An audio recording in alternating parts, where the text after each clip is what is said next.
Bismillahirrahmanirrahim. Saya akan menyampaikan aksi nyata topik Merdeka Belajar, yaitu membuat strategi penerapan Merdeka Belajar.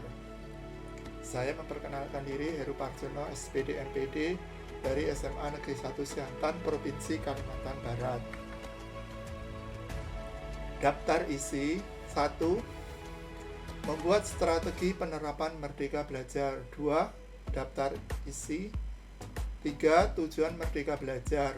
4. Sasaran. 5. Memahami topik Merdeka Belajar.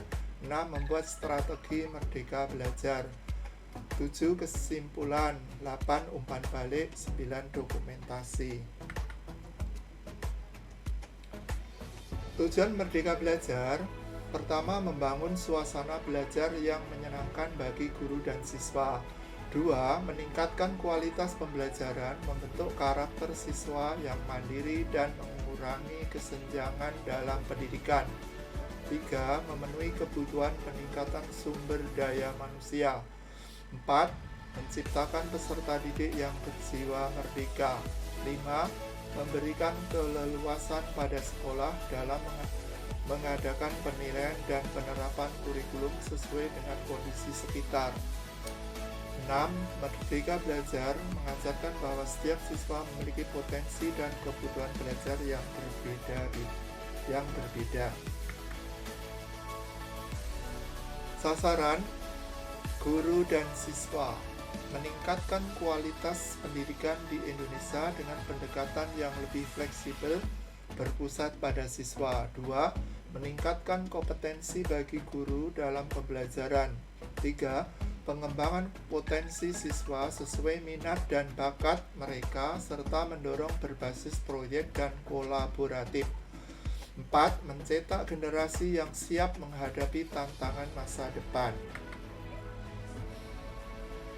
5. Memahami topik Merdeka Belajar.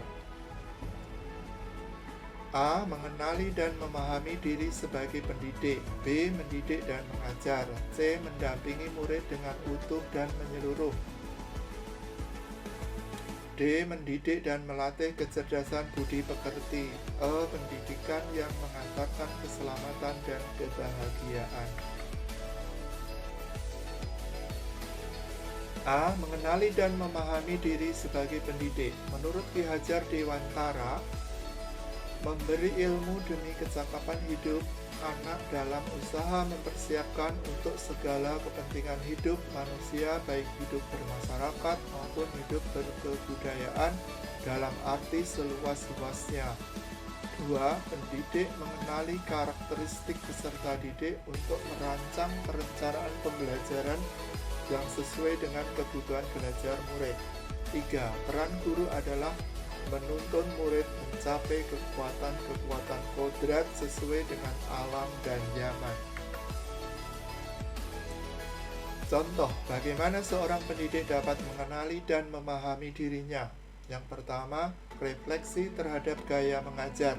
2. Menilai kekuatan dan kelemahan diri. 3. Kesadaran emosional.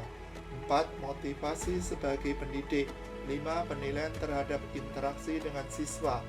6. Refleksi terhadap pengembangan profesional.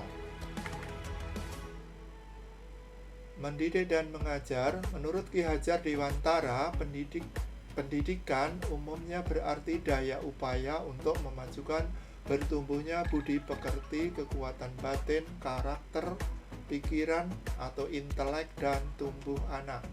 2. Mendidik adalah menuntun segala kodrat yang ada pada murid agar mereka dapat mencapai keselamatan dan kebahagiaan yang setinggi-tingginya, baik sebagai manusia dan maupun sebagai masyarakat. C. Mendampingi murid dengan utuh dan menyeluruh. Menurut Ki Hajar Dewantara, dalam melakukan pembaharuan yang terpadu, hendaknya selalu ingat bahwa segala kepentingan anak-anak didik, baik mengenai hidup diri pribadinya maupun hidup bermasyarakat, jangan sampai meninggalkan segala kepentingan yang berhubungan dengan kodrat keadaan baik pada alam maupun zaman. 2. Para pendidik untuk menuntun murid mencapai kekuatan kodrat sesuai dengan alam dan zaman. D. Mendidik dan melatih kecerdasan budi pekerti. Budi pekerti atau watak merupakan hasil dan bergantung gerak pikiran, perasaan, dan kehendak atau kemauan sehingga menimbulkan suatu tenaga. 2. Budi pekerti juga dapat dimaknai sebagai perpaduan cipta atau kognitif, rasa atau afektif sehingga menghasilkan karya atau psikomotorik. 3. Menurut Ki Hajar Dewantara, budi pekerti adalah kemampuan kodrat manusia atau individu yang berkaitan dengan bagian biologis dan berperan menentukan karakter seseorang. Pendidikan yang mengantarkan keselamatan dan kebahagiaan. Menurut Ki Hajar Dewantara, mengenalkan sistem Among sebagai suatu metode pendidikan yang menekankan pada proses pembelajaran yang dikenal dengan ing ngarsa sun tulodo, ing madya mangunkarsa tutwuri handayani. Cara satu-satunya agar kita tidak terlena dan tenggelam dengan perubahan zaman adalah menjadi pembelajar sepanjang hayat dengan terus meningkatkan pengetahuan sikap dan keterampilan kita sebagai fasilitator pembelajar bagi murid sesuai zamannya. 6. Membuat strategi penerapan kurikulum merdeka. 1. Tema yaitu pemikiran Ki Hajar Dewantara berdasarkan pemahaman gagasan dan prinsip pendidikan. 2. Aksi nyata yang dilakukan. Pembelajaran berdiferensiasi fisika di kelas. Deskripsi. Tugas pendidik mengembangkan seluruh potensi yang dimiliki murid yaitu kecerdasan rasa, karsa, cipta, dan karya agar murid menjadi manusia seutuhnya.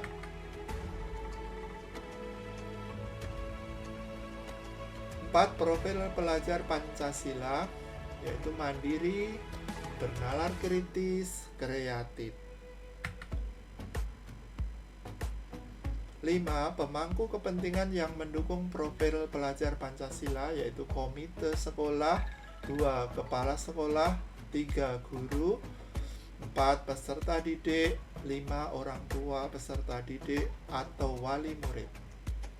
Kemudian yang keenam adalah masyarakat. 6. Pembelajaran berdiferensiasi. Pembelajaran berdiferensiasi adalah usaha menyesuaikan proses pembelajaran di kelas memenuhi kebutuhan belajar peserta didik sebagai individu. 2. Mendiferensiasi pembelajaran berdasarkan tingkat kesiapan belajar murid, mengharuskan guru untuk menilai pengetahuan awal dan menentukan apa yang telah murid ketahui dan di mana murid berada. Ini dari Tom Limson tahun 2001. 7. Strategi mendiferensiasi pembelajaran. Yang pertama, konten, materi pengetahuan, konsep, dan keterampilan yang perlu dipelajari murid berdasarkan kurikulum. 2. Proses, kegiatan yang memungkinkan murid berlatih dan memahami atau memaknai konten. 3. Produk, bukti yang menunjukkan apa yang murid telah pahami. 8. RPP fisika yang berdiferensiasi. A. Identitas sekolah, B. Kompetensi inti, C. Kompetensi dasar dan indikator pencapaian kompetensi, D. Tujuan pembelajaran, E. Materi pembelajaran, F. Pendekatan model dan metode pembelajaran, G. Alat atau bahan dan media pembelajaran, E. Sumber belajar. F. Kegiatan pembelajaran. Pertama, pendahuluan, salam dan berdoa, icebreaking, breaking, assessment, formatif atau tes awal, motivasi pembelajaran, persepsi pembelajaran, tujuan pembelajaran. Di kegiatan inti, sintak model PBL, kemudian LKPD, kemudian di kegiatan penutup, asesmen sumatif atau tes akhir, kemudian kesimpulan, dilanjutkan flashback dari guru berupa pembahasan pembelajaran, selanjutnya refleksi peserta didik dan guru, kemudian tindak lanjut, program remedial dan pengayaan. Remedial bagi peserta didik atau siswa yang CP masih rendah, dan pengayaan bagi siswa yang CP-nya sudah lebih dari yang ditentukan oleh sekolah. Kemudian yang terakhir, salam dan berdoa. 7. Kesimpulan. Yang pertama, mendidik dan mengajar adalah proses memanusiakan manusia, sehingga harus memerdekakan manusia dan segala aspek kehidupan secara fisik, mental, jasmani, dan rohani. 2. Dengan menggunakan asas Trikon sebagaimana prinsip melakukan perubahan kebudayaan bangsa Indonesia tidak akan tertinggal dengan kebudayaan lain dan memiliki karakter ciri khas sendiri. 3. Pembelajaran berdiferensiasi merupakan pendekatan yang menciptakan pengalaman belajar yang efektif dan bermakna bagi semua siswa.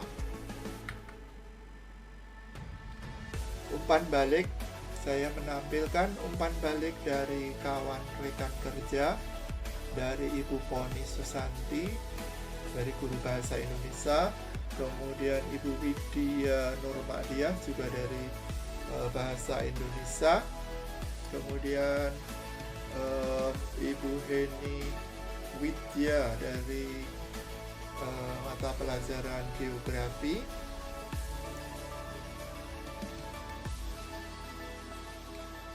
kemudian yang umpan balik yang keempat dari Ibu Sulbasanti dari mata pelajaran sejarah, kemudian Bapak Usna dari guru mata pelajaran ekonomi, kemudian Ibu Ayuni dari mata pelajaran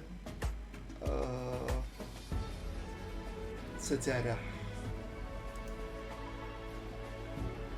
Adapun dokumentasi yang saya lakukan yaitu sosialisasi strategi penerapan Merdeka Belajar pada bulan Agustus 2024 kepada rekan-rekan guru yang berada di ruangan guru.